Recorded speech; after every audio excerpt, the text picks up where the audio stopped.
Водина Виктория, 4 В класс, школа номер 1 города Лиды, на автобусном вокзале в Кобині. Тримає мать ладний клунок, а син 3 книжечки у руце. Купили сину подарунок, да ні, зловив він у руце. Як так? Жартуєте ви, певно. Які я жарти накручу, зловив він, щоб очко не дренив, попався добрий ментузок. Тоді ж він їй попросив: продай, мама, купим книг. А збоку син стояв щасливий, перегортав сторонки у їх. Да скільки ж год тобі, синочок?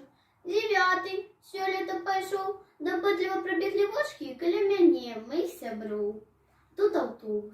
Час вам добрий, ми відвіталися у отказ. Пригожий, незвичайно коприн, покинули на довгий час.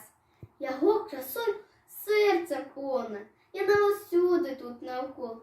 Сюди і хлопчик той чудовний, своїми книжками увайшов. Малеться він своєю рукою кладе стяжинку до світла. На світі саме святое, усе, що праця набула.